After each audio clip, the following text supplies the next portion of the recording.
Should you buy a Jeep Gladiator? Is it really as unreliable as a lot of people say it is, or at least Jeeps?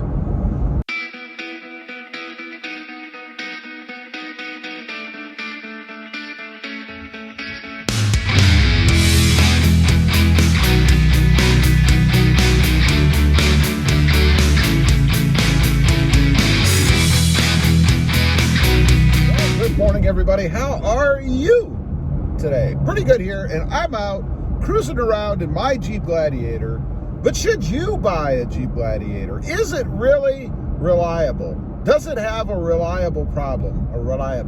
problem, I should say?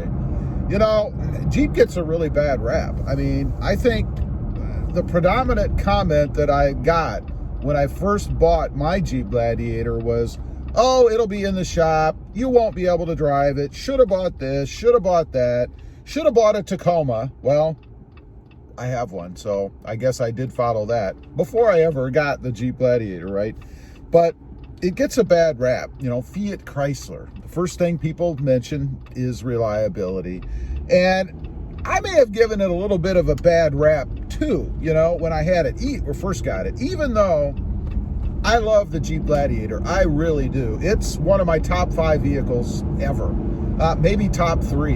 You know, it's a blast to drive. It's comfortable. It's powerful. It's got all the technology and stuff in it that I want. And let me tell you, I don't have the top of the line. You know, my Gladiator is the Sport S. So it's a little step above what I guess is pretty much just basic, right? And I've added some things. I've put the stubby bumper on the front. I've put the bigger radio screen inside, you know, different wheels and tires, things to dress it up a little bit, things to make it, you know, really more what I want. So it isn't really just a base Gladiator anymore, just to fully disclose, I guess.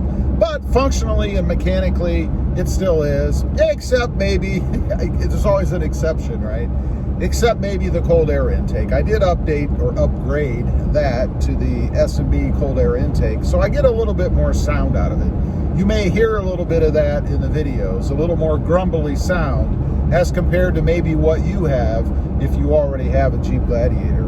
But should you buy one? Well, first of all, the short answer is absolutely. If you're in the mid-size truck market, as far as I'm concerned, there's really only 2 choices: the Jeep Gladiator and the Toyota Tacoma.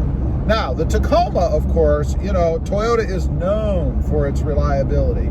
That is one of the first things that everybody talks about when they mention the Toyota Tacoma, right? How reliable it is. You can depend on it. You're not going to be in the shop all the time. You're not going to have troubles. But I think what differentiates the Gladiator from the Tacoma is its power. Its power, its comfort, and its handling. It's definitely more powerful, you know, which makes it funner to drive. Not to say that the Tacoma isn't fun to drive, because I love driving mine. Of course, I have the manual transmission, which adds to the fun factor for me, right? I like going through the gears. The Gladiator is quicker. It's more powerful. It accelerates quicker. It feels like it always has more to give. I don't think I've ever been in a situation in the Gladiator where it didn't feel like I have enough, you know, like it's wanting for more.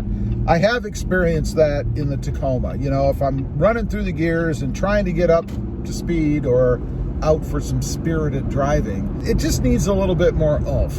You're not going to have that in the Gladiator.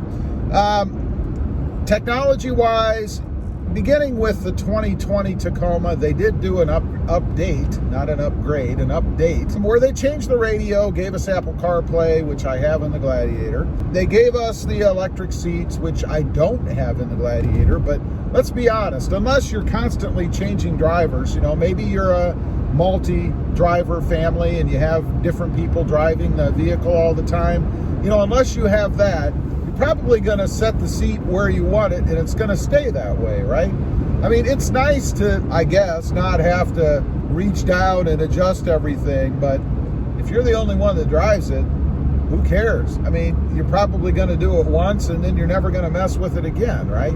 unless maybe you take it to the service department and they move it for some reason. But, you know, it's one of those things that, yeah, you have it, but you're probably not going to use it so much. Now, let's get to the elephant in the room, reliability, and why I say I gave it a little bit of a bad rap. When I first got mine, I had some issues, right? I had a check engine light. I had the stop-start issue, you know, where it didn't work. And I had a black radio screen. The radio screen happened once and then it went away. I've replaced the radio since then anyway, but I don't think it was really the radio. I think it was the bus system that connects everything up, right? But that's okay. That's gone. No more issues with it. The check engine light, there was or is an update to the software system, which as soon as I had that done, the check engine light has never come on again. The stop-start system, very strange system, very temperamental system. I had numerous troubles with that. You know, I did the upgrade, the software upgrade, which I was told was supposed to take care of it. And then to my dismay, the next day when I started the truck, I had the stop-start failure, but only once. It only happened one time, and since then, it has not happened again. And it's been probably, I don't know, 6 to 8 weeks, a couple months, something like that, since I had that upgrade done. So I am happy to say that it seems to have solved my problem. I do have another theory there, that since the weather has gotten cooler here, that maybe the battery is not draining as much as when it's 100 degrees outside every day. And maybe that's the reason. We'll find out once the seasons change or the temperatures go back up, if I start to experience that auto stop failure again, because I believe that that's due to the auxiliary battery. I think the battery that Fiat Chrysler Jeep is using for the auxiliary system is not good. And I think that once you have it replaced, you should be fine. So it seems to me that there is a fix for that as well. So getting all of those things out of the way, which again, I've had no issues with the Jeep since the upgrade, except for the one little hiccup seemed to correct itself. It's been fine. And I gotta say, had it been this way from the start, I would probably put it equal at this point, reliability-wise, with the Toyota Tacoma. And that's saying a lot, because the Toyota Tacoma is the gold standard in mid-sized trucks, right? Now, you can argue that, you know, maybe you like the Ford better or the Colorado better or whatever, but the Toyota Tacoma is the #1 by far selling mid-sized truck, right? So it is the gold standard, whether you like it or not. And I think it's saying a lot to put the Jeep Gladiator in that class. I can't do that because I did have the issues from the beginning. Had I not, it would be equivalent to the Toyota Tacoma, in my opinion, when it comes to reliability, because obviously I wouldn't have had any issues. Now, we shall see long-term. You know, I don't have any plans to get rid of the Jeep Gladiator. Like I say, I love the truck. The only way I would get rid of it is maybe if Jeep came out with some hopped up version that had a ton more power. Again, not that it needs more power, but hey, if you can get more power and it's a lot, why not? I would. But that's the only scenario, I guess, where I maybe would consider trading off the Jeep Gladiator. Otherwise, it's here for the long haul. We're going to have it, and we'll see how it does from a long-term reliability standpoint. So yeah, I would recommend it. Hopefully you wouldn't have my bad luck and have these little gremlins from the beginning. And I'm assuming that Fiat Chrysler has corrected those issues now, and you shouldn't have any trouble when you get it. As always, though, the way to decide, go out, drive them all. Pick the one that you like the best. Leave a comment. Let me know if you're considering a Jeep Gladiator.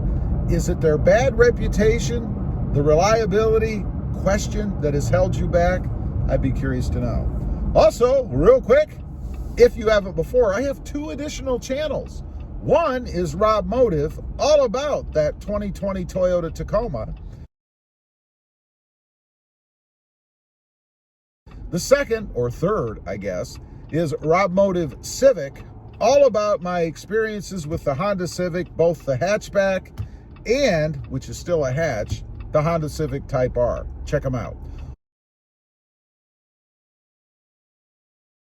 Also, don't forget to click that notification bell so that you don't miss out on any upcoming videos.